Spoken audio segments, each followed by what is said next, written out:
Today's EV6 comes to us out of Southern California. It's got 53,500 miles on it, which means it still falls under all of Kia's factory warranties. The 5-year, 60,000 mile new car warranty and its associated free roadside assistance, and the 10-year, 100,000 mile battery and EV drivetrain warranties. This particular EV6 is the EV6 Lite trim, meaning this is as efficient of an EV6 as Kia ever made. It is a 58 kilowatt hour battery pack in it and a 170 horsepower rear wheel drive single motor, meaning it's good for an EPA estimated 232 miles of real world mixed driving. Now, this one's riding on the 19-inch wheels, again, in the name of efficiency, because the 20s and 21s, you'll actually lose 10 to 20 miles of range just by stepping those up. And personally, I think they give a better ride too, having a little bit more sidewall. One really cool thing about these EV6s is they share their architecture with the Hyundai Ioniq 6 and the Genesis GV60 luxury SUV. So this gets an 800 volt battery architecture, which means it can fast charge way faster than lower voltage vehicle systems. It is much more efficient in the use of its electricity because it can use smaller, lighter wires at higher voltages for less parasitic line loss. And it allows you to do V2L charging, or vehicle to load charging, effectively turning your car into a giant driving power bank. There's an adapter in the back, which I'll show you in a minute, and plug that into the charge port, plug an extension cord into it, and you can treat it just like any household outlet. It runs 120 volts standard and up to 16 amps of draw. So basically, if it wouldn't pop a breaker in your kitchen, you can probably run it off of this car. Another really cool thing about that battery pack in this is that it fast charges very, very quickly. Like 10 to 80 charge at a 350 kilowatt hour super fast charger is 18 to 20 minutes, and that gives you about 160 miles of range. If you had a slower, older fast charger, you'll still get that same 160 miles in about an hour of charging time at 50 kilowatts. You drain this thing completely empty and need to plug it in at home overnight, hook it up to a dryer socket, and in 9 hours, it'll be back to 100%. And even if you can only charge at level 1 slow charging, like 120 volts regular stuff, it'll do that in about 25 hours. And by the way, if you have two EVs, you can slow charge your other EV off of this one with that V2L system. It's really, really cool. But let's get under the hood, in the car, and out for a spin. Up here under the hood of the EV6, you actually do get a little bit of a frunk, which I'll show you in just a second, but it's really just clean and easy under here. You only have 3 things to worry about. Your washer fluid reservoir here, your coolant reservoir here, which handles triple duty for HVAC, battery pack, drive motors, inverter, all that stuff. This is your little frunk up here. It is a just little weather sealed compartment. It's gusseted up here to keep anything you put in here, dry and dust free. Over on the side, you've got your 12 volt accessory battery here. This is your brake fluid reservoir, and right here is your fuse box. Nice and simple. Opening that big old lift gate here on the EV6. Pull this out right now. This is the portable level 1 charger that we're going to throw into the car for whomever gets it. And you've got a pretty wide open storage area back here. This is a false floor, so this either opens up halfway like that. You can pull it backwards, slide it into those little notches there, and access more space underneath it, or take it out entirely. Now under here is another cubby, and this is hiding your V2L power bank or charging adapter, which I'll show you in just a minute.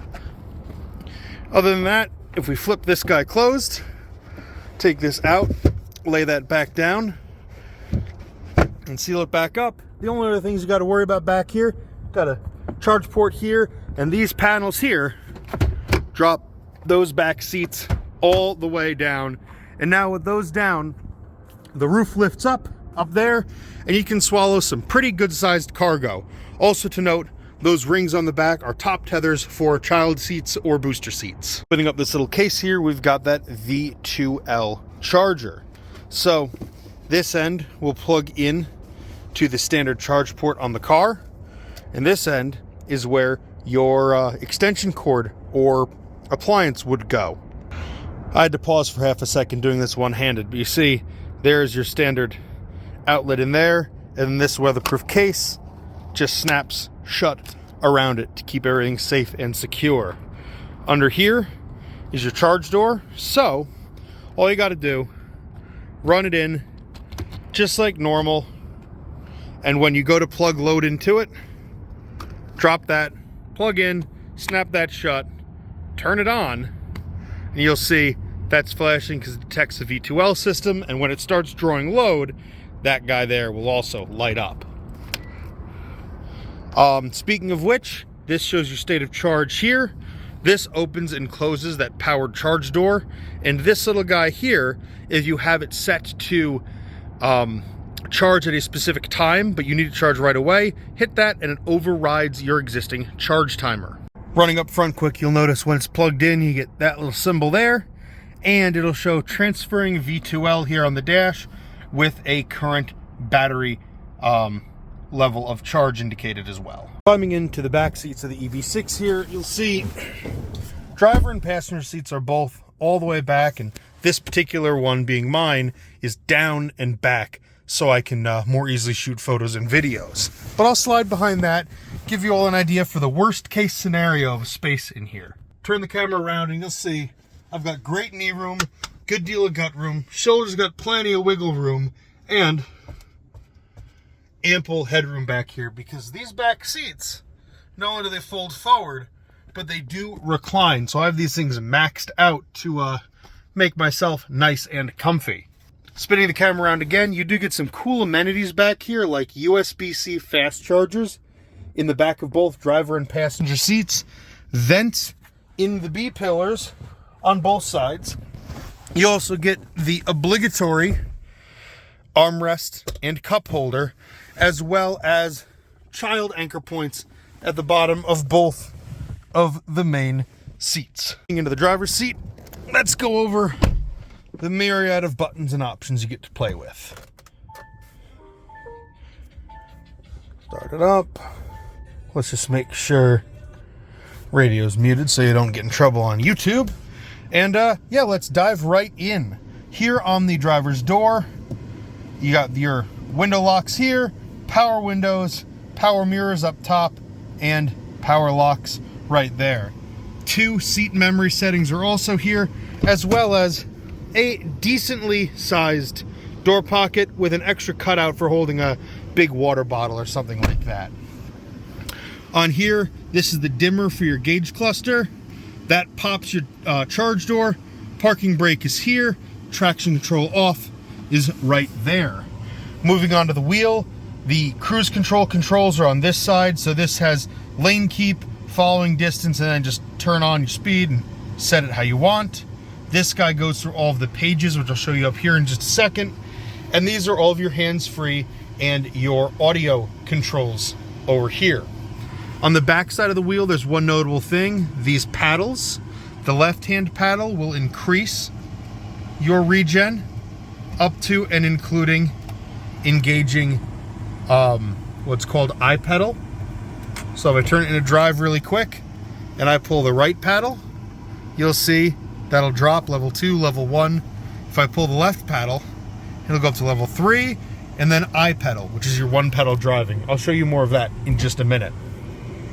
Now, here on the center screen, you've got a couple menus to go through. It's kind of neat to see that this has never had its accumulated trip reset. So this is the entire life of the car, 53,000 miles, 3.9 miles per kilowatt hour, and the timer on it is maxed out. You've got a compass. When we're rolling, you've got tire pressures, and just this is the sensor suite that'll show like blind spot monitors, where vehicles are, as well as your following distance from vehicles when you're set in that adaptive cruise. Down on the bottom of the wheel here is your drive mode selector. So you've got all the usual stuff: eco, normal, sport, and if you hold it down, it will engage snow mode, which just turns off iPedal and mutes the throttle a little bit to keep you from spinning out with the rear wheel drive architecture on this one. Over here in the main infotainment display, I'm actually going to turn the fan down a little bit. You got, this is just your main, like your calm screen, battery percentage, range, a non-detailed map showing where you are, and then just time and whatever media you have going. Swipe to the right, and then you've got your first page, and there's a ton in here. Like EV will run you through all of the EV specific options for this, including setting charge times to take advantage of on-peak and off-peak cheaper electricity. Your V2L is here, so you can have it cut off when it offloads power at all the way from 80%, or you can run it all the way down to 20% charge remaining, which is super duper neat. Map, pretty standard fare moving map. It'll pull up like frequently visited places and that kind of stuff. And it's a pretty intuitive system. You can pinch to zoom and do all that stuff. And if you zoom far enough out, it'll even show, if I go into the menu here, I can even have it show an EV range circle showing your real world one-way range projected onto the map. This does have Apple CarPlay, Android Auto, AM, FM, XM, Bluetooth, and USB line in. So for all those other ones, you can go to the media menu here, and you see you've got all of them, including Sounds of Nature, which is a neat thing that Hyundai and Kia do, where they have just preset peaceful tracks to listen to as you hang out in your car doing whatever it is you want to do. Now, if I go back to phone projection, this is the important one. This is for your line-in Apple CarPlay and Android Auto. And if we look down below everything, there's the USB line-in and a USB-C fast charger down there as well. So a neat thing they do is this is a haptic screen, which is split between all of your quick access buttons for up top, map, navigation, stars where you can set your preferred page, and then radio, media, all that stuff. But, mute that again, but if you hit this here, it changes to your HVAC and climate controls, so you don't have to go through the climate settings here on the big screen if you don't want to. Just makes everything fall to hand pretty nicely and keeps you from scrolling through menus trying to get to your usual stuff. Down below, you've got your heated seats, driver and passenger right here. This is your gear shift, effectively. Park, reverse, neutral, drive. To kick on the cameras, you can hit this and see your parking cameras, your 360 surround cam, even if you're not in reverse. Auto hold will keep you from rolling, and these are your parking sensors. Down here in the middle, that is a wireless charging pad, so you can just plop your phone on there, and it'll charge, no worries there, and it keeps it pretty stable, doesn't slide around too much. You've got your two cup holders there with a little removable panel here in case you got some bigger stuff, and then a really, really deep center console. This is swallowing an entire big Nalgene bottle of mine because, it's a good way to show off how big that thing is. I'm going to hop out really quick and show you two more things. Underneath, you've got a whole nother center storage cubby below the center console here. You've got additional charge ports here and here, little bag clips for holding, us keeping a small purse from swinging around, or shopping bags, garbage bag, what have you. And just a neat little Easter egg is the plus and the minus on the gas and brake pedals. Nice little kind of tongue-in-cheek detail. Move over here to the passenger side. Decent sized glove box. It has its own pocket for the factory books, which are still in here. Other than that, you've got this kind of like cloth looking, denim-y looking, it's like a bluish gray denim here, which is a nice contrast from the soft touch fabric or the soft touch leathers here, and then just the the grays and the silvers. It's a pretty nicely put together place to be. Your sun visor does all the usual things. Get yourself a little vanity light here. You can look at yourself, move it in, move it out, do what you want to. And this is your auto dimming rear view mirror. But now that we're settled in, let's go out for a rip. All right, now I got the seat and the steering wheel and everything dialed in. All the windows are down. So let's head on out of this parking garage, and I will let you all listen as we go on through here. Windows open, any noise that there can be will echo, so if there's any sort of suspension or braking noise, you'll hear it here first.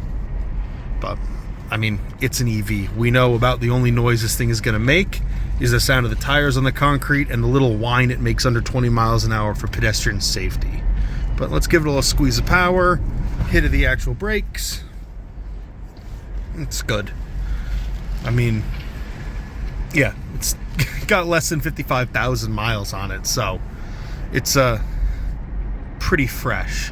One of the really nice thing too is because this has so many advanced features on it for like assisted cruise and everything, it's got decent backup camera, that really nice sonar suite.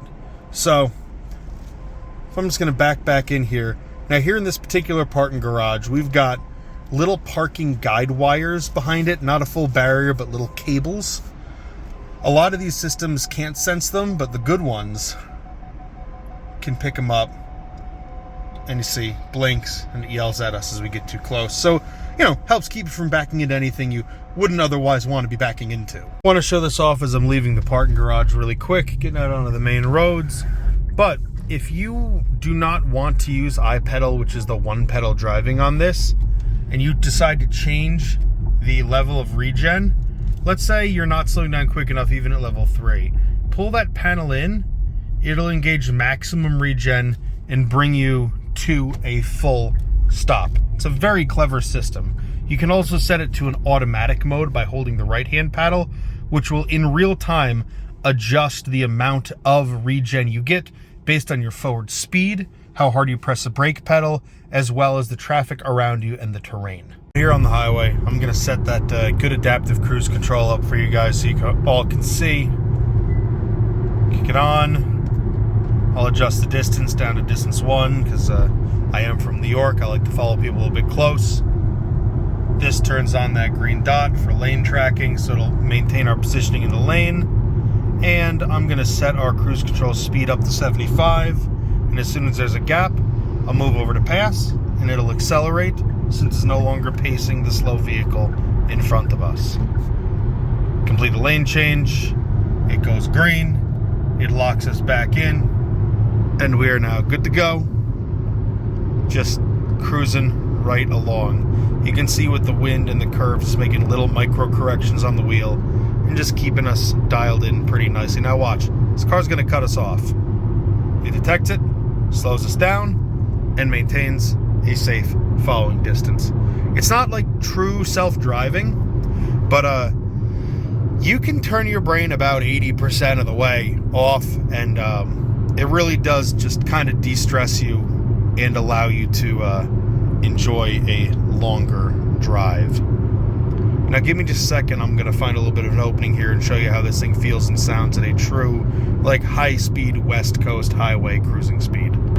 Well, I think 75 is about all we're going to get in traffic here today. But if you listen, even for this being a liftback, meaning you've got all that open space behind you, it's pretty quiet. The aerodynamics on it are very, very clever. And actually, I'll ask the owner, Brian, who edits these, if he could stitch a side-by-side of this EV6 and the new Ferrari Luce up on screen, that would be awesome, because Ferrari's brand new 4-door liftback EV looks suspiciously close to an EV6 in styling. And honestly, it's mostly chasing aerodynamics, because if you follow drag coefficients and performance, the form kind of dictates itself.